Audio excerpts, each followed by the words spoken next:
Hello guys and welcome back to best car picks. VinFast പോലുള്ള ഒരു Vietnam based company ഇന്ത്യയിലേക്ക് ആദ്യം വരുമ്പം നമുക്ക് വലിയ പ്രതീക്ഷയൊന്നും ഇല്ലായിരുന്നു. പക്ഷേ ഭയങ്കര റാപ്പിഡായിട്ടാണ് അവർ എക്സ്പാൻഡ് ചെയ്യാൻ ഉദ്ദേശിക്കുന്നത്. VF6 VF7 ആദ്യം ഇറക്കി. ഇനിയിപ്പം ഈ വരുന്ന ഫെബ്രുവരി 2026 ഇവരുടെ പുതിയ ഒരു വണ്ടി വരുന്നുണ്ട്. പക്ഷെ അവിടെ കൊണ്ട് നിർത്തുന്നു നിങ്ങൾ വിചാരിക്കുന്നുണ്ടെങ്കിൽ ഇല്ല. ഇലക്ട്രിക് ബസ് വരുന്നുണ്ട്, ഇവരുടെ 2 വീലേഴ്സ് വരുന്നുണ്ട്, പിന്നെ ഇവരുടെ ഒരു ടാക്സി ഫ്ലീറ്റ് ഓപ്പറേഷൻ സിസ്റ്റം വരുന്നുണ്ട്. അങ്ങനെ ഒരുപാട് കാര്യങ്ങൾ വരുന്നുണ്ട്. നമ്മൾ ഇതിനെപ്പറ്റിയൊക്കെയാണ് ഇവിടെ പറയാൻ പോകുന്നത്. അതിനൊക്കെ പുറമെ അവർ ഇവിടെ ഈ അടുത്ത് ലോക്കലി അവരുടെ വണ്ടികൾ പ്രൊഡ്യൂസ് ചെയ്യും. തമിഴ്നാട് തൂത്തുക്കുടിയിൽ ഒരു പ്ലാന്റും സെറ്റപ്പ് ചെയ്തിട്ടുണ്ടായിരുന്നു. 1.5 lakhs വരെ മാക്സിമം പ്രൊഡക്ഷൻ കപ്പാസിറ്റി ഉണ്ട്. ഇപ്പോൾ അത് 50,000 ആനുവൽ പ്രൊഡക്ഷൻ കപ്പാസിറ്റിയിലാണ്. പക്ഷേ ഇവരിപ്പോൾ ആദ്യം VF6 ഇറക്കി, VF7 ഇറക്കി. രണ്ടും അത്യാവശ്യം നല്ല പ്രൈസിങ്ങിൽ വന്ന വണ്ടികളായിരുന്നു. അധികം ഒരു മീഡിയയ്ക്കൊന്നും വണ്ടി കൊടുത്തിട്ടില്ല. കുറച്ച് വീഡിയോസ് വന്നെല്ലാം സ്പോൺസർഡ് വീഡിയോസ് ആയിരുന്നു. അല്ലാതെ ടെസ്റ്റിംഗ് പർപ്പസിന് വേണ്ടി കൊടുത്തിരിക്കുന്ന വീഡിയോസ് ഞാൻ അങ്ങനെ അധികം കണ്ടിട്ടില്ല. അതായത് ഒരുപാട് പബ്ലിസിറ്റി അവർക്ക് ഇപ്പോഴും കിട്ടിയിട്ടില്ല എന്ന് വേണമെങ്കിൽ പറയാം. VF6 നോക്കുകയാണെങ്കിൽ 16.5 lakhs സ്റ്റാർട്ട് ചെയ്ത് 18.3 lakhs വരെയാണ് എക്സ്ഷോറൂം പ്രൈസ് പോകുന്നത്. VF7 ആണെങ്കിലും ഏകദേശം 21 lakhs സ്റ്റാർട്ട് ചെയ്ത് 25.5 lakhs വരെയാണ് അതിൻ്റെ എക്സ്ഷോറൂം പ്രൈസ് പോകുന്നത്. സോ പ്രൈസിങ്ങിൻ്റെ കാര്യത്തിൽ അവർ അത്യാവശ്യം നല്ലൊരു ഗെയിമാണ് ചെയ്തിരിക്കുന്നത്. കോമ്പറ്റീഷൻ വെച്ച് കമ്പയർ ചെയ്യുമ്പോൾ രണ്ട് വണ്ടികളുടെയും വില കുറവാണ്. പിന്നെ പറഞ്ഞു വരുമ്പം ഇവർ ഈ വണ്ടികൾ ഇവിടെ ഇറക്കിയിട്ട് അധികം കാലമൊന്നും ആയിട്ടില്ല. VF6 VF7 അടുത്ത് ഇറങ്ങിയിട്ടേ ഉള്ളൂ. ഇവരിവിടം കൊണ്ടൊന്നും നിർത്തുന്നില്ല എന്നുള്ളതാണ് നമുക്ക് മനസ്സിലാക്കാൻ പറ്റുന്നത്. ചെറിയ ചെറിയ പരിപാടിയൊന്നുമല്ല, ഇവർ ഒരുപാട് കാര്യങ്ങൾ ഇന്ത്യയിൽ ചെയ്യാൻ ഉദ്ദേശിക്കുന്നുണ്ട്. ഇനി ഇവരുടെ അടുത്ത ലോഞ്ച് വരാൻ പോകുന്ന വിൻഫാസ്റ്റിൻ്റെ ലിമോ ഗ്രീൻ എന്ന് പറഞ്ഞ പുതിയൊരു MPV എന്ന് വേണമെങ്കിൽ പറയാം. ചിലപ്പോൾ SUV ആയിട്ട് മാർക്കറ്റ് ചെയ്യുമായിരിക്കും, കാരണം നമുക്കതാണല്ലോ ശീലമുള്ളത്.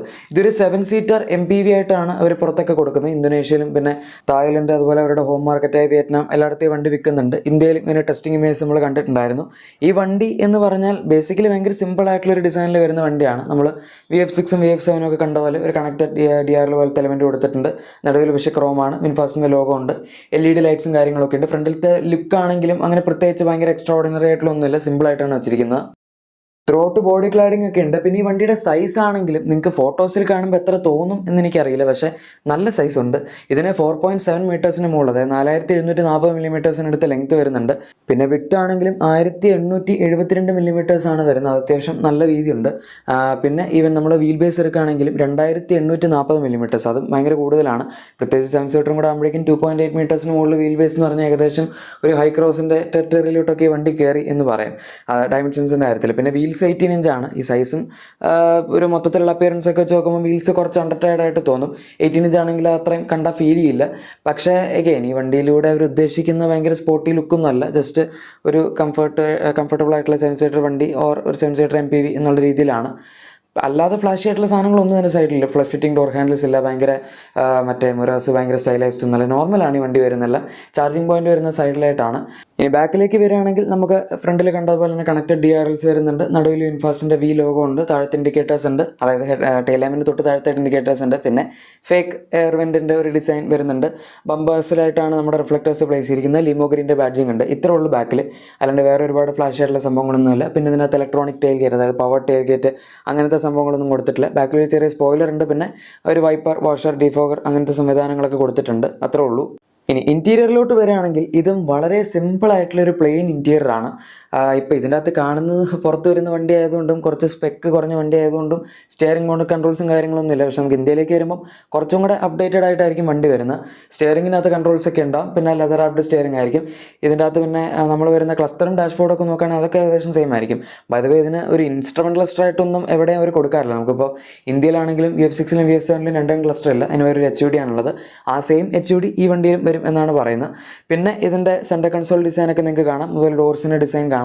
ഇതിനകത്ത് സ്പീക്കേഴ്സ് ആയിട്ടാണെങ്കിൽ ആകെപ്പാടെ 4 സ്പീക്കേഴ്സേ ഉള്ളൂ. അഗെയിൻ അത്ര ഭയങ്കര ഹൈ എൻഡ് സിസ്റ്റം ഒന്നും അല്ല കൊടുത്തിരിക്കുന്നത്.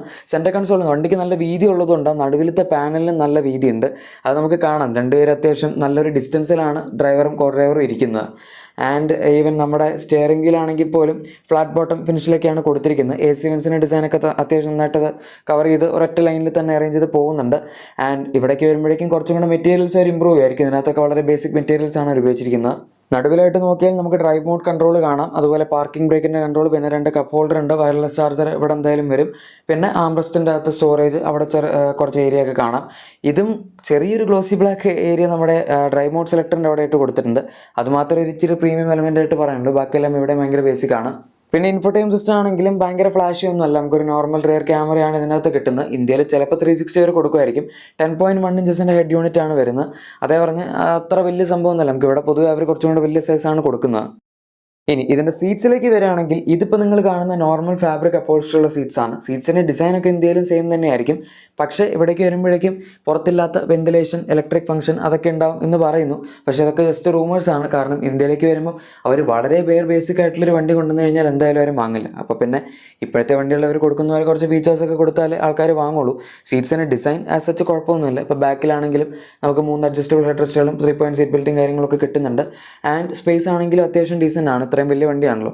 പിന്നെ ഫ്ലോർ ബോർഡ് എന്തായാലും പൊങ്ങിയിരിക്കുള്ളൂ, ഇലക്ട്രിക് വണ്ടി ആയതുകൊണ്ട്. അതിൽ നമുക്കൊന്നും ചെയ്യാൻ പറ്റില്ല. താഴത്ത് ബാറ്ററി വെക്കുന്നതുകൊണ്ടാണ് ആ ഒരു പ്രശ്നം വരുന്നത്.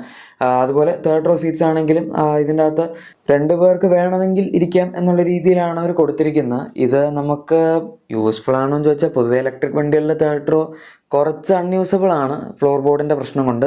ബട്ട് അഗൈൻ ഇതൊരു 5+2 കോൺഫിഗറേഷനായിട്ട് അവർ കൊടുത്തിട്ടുണ്ട്. ആവശ്യമുള്ള സമയത്ത് നിങ്ങൾക്ക് യൂസ് ചെയ്യാം, അത്രേ ഉള്ളൂ. ഏതായാലും AC വെൻസ് നമുക്ക് 2 സൈഡിലായിട്ട് വരുന്നുണ്ട്. അതായത് നടുവിലായിട്ട് അവർ കൊടുത്തിട്ടുണ്ട്. പിന്നെ അതിൻ്റെ താഴത്തായിട്ട് USB പോർട്ട് ഉണ്ട്. AC സിംഗിൾ സോൺ AC ആണ്. ഇതിൻ്റെ ടെമ്പറേച്ചർ നമുക്ക് അഡ്ജസ്റ്റ് ചെയ്യാൻ പറ്റില്ല. പക്ഷേ ഇതിൻ്റെ ഫാൻ സ്പീഡ് നമുക്ക് അഡ്ജസ്റ്റ് ചെയ്യാം. ഈ വെൻ്റ് തന്നെ നമുക്ക് മുകളിലായിട്ടും വരുന്നുണ്ട്.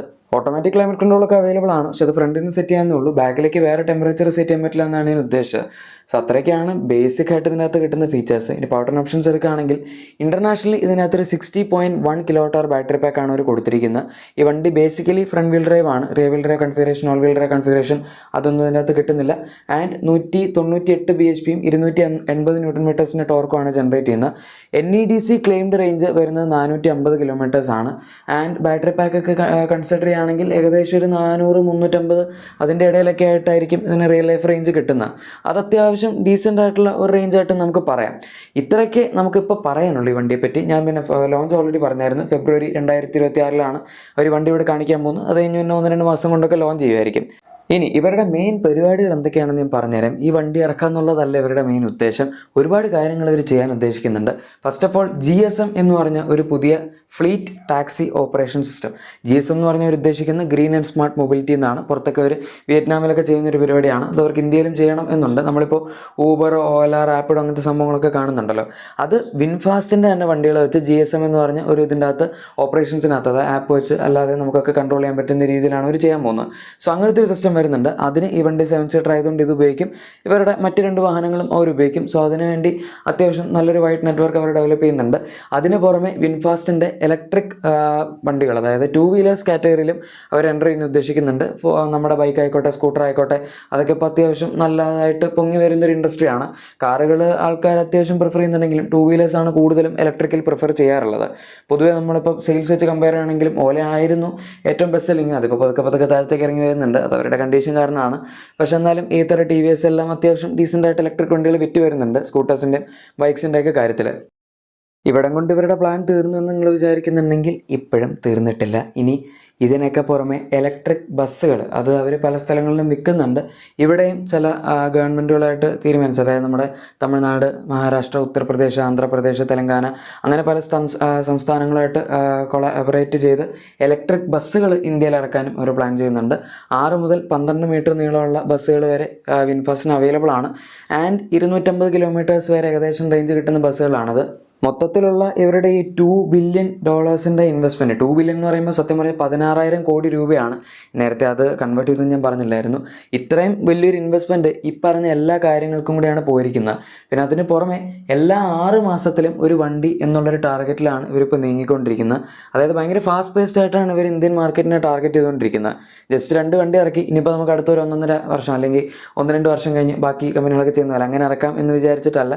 പെട്ടെന്ന് വണ്ടികൾ ഇറക്കുന്നുണ്ട്. ആൻഡ് വണ്ടികളൊക്കെ ഫേമസ് ആവുന്നുണ്ടോ അല്ലെങ്കിൽ ആൾക്കാർക്ക് ഇഷ്ടപ്പെടുന്നുണ്ടോ, വാങ്ങുന്നുണ്ടോ എന്ന് ചോദിച്ചാൽ സെയിൽസ് നമ്പേഴ്സ് ഒന്നും ഞാൻ ഇതുവരെ എവിടെയും കണ്ടിട്ടില്ല. ഒരു പുറത്തു വിടാത്തതാണോ എന്താണെന്ന് അറിയില്ല. കുറച്ച് അതായത് ഭയങ്കര കൺസർവേറ്റീവ് ആയിട്ടാണ് ഇവർ ഓപ്പറേറ്റ് ചെയ്യുന്നത്. മീഡിയകൾക്കൊന്നും വണ്ടി കൊടുക്കുന്നില്ല, സെയിൽസ് നമ്പേഴ്സ് പുറത്തു വിടുന്നില്ല. ഡീലർഷിപ്പ് നെറ്റ്വർക്ക് ആണെങ്കിലും പതുക്കെ എക്സ്പാൻഡ് ആയി വരുന്നതേ ഉള്ളൂ. ഇപ്പോൾ അങ്ങനെ ഒരുപാട് ഡീലർഷിപ്പുകളൊന്നും ഇവർക്കില്ല. ആൻഡ് കേരളത്തിൽ എറണാകുളത്ത് ഞാൻ കളമശ്ശേരി ഒരെണ്ണം കണ്ടിട്ടുണ്ട്, വേറെ എവിടെയും ഞാൻ അങ്ങനെ കണ്ടിട്ടില്ല. നിങ്ങൾക്ക് അറിയാമെങ്കിൽ നിങ്ങൾ വേണേൽ താഴെ കമൻസിൽ പറഞ്ഞു. ഇത് അവരുടെ വണ്ടികളൊക്കെ ഇപ്പോൾ വാങ്ങണമെന്ന് ചോദിച്ചാൽ നിങ്ങൾക്ക് എക്സ്പീരിയൻസ് ചെയ്തിട്ട് ഓക്കെ ആണെങ്കിൽ വേണേൽ വാങ്ങിക്കോ. ഇൻ്റർനാഷണലി അത്ര നല്ല റെപ്യൂട്ടേഷനുള്ള ബ്രാൻഡ്സ് ഒന്നും അല്ലായിരുന്നു. അതായത് അവിടുത്തെ മീഡിയ ജേർണലിസ്റ്റുകൾ എല്ലാവരെയും കൂടെ ഇവരെ കംപ്ലീറ്റ് കുറ്റം പറഞ്ഞ് വണ്ടികൾ എടുക്കരുത്, ക്വാളിറ്റി വളരെ മോശമാണ്, ഇതാണെന്നൊക്കെ പറഞ്ഞ് കുറേ പ്രശ്നങ്ങളൊക്കെ ഉണ്ടായിരുന്നു. UK അങ്ങനത്തെ മാർക്കറ്റ്സിലൊക്കെ ഇവർ മൊത്തത്തിൽ ഗ്ലോബലി പോയതാണ്. 2017 ഫോം ചെയ്തൊരു കമ്പനിയാണ്, ഭയങ്കര പഴക്കമുള്ള കമ്പനിയൊന്നുമല്ല, ജസ്റ്റ് 8 വർഷമായിട്ടുള്ള ഈ കമ്പനി ഫോം ചെയ്തിട്ട് പെട്ടെന്ന് തന്നെ ഇവർ ഗ്ലോബലി ഇങ്ങോട്ട് എക്സ്പാൻഡ് ആയി. അല്ലാതെ സ്ലോ മൂവ്മെൻ്റ് അല്ലായിരുന്നു, എല്ലായിടത്തും ഭയങ്കര റാപ്പിഡായിട്ടാണ് പൊയ്ക്കൊണ്ടിരിക്കുന്നത്.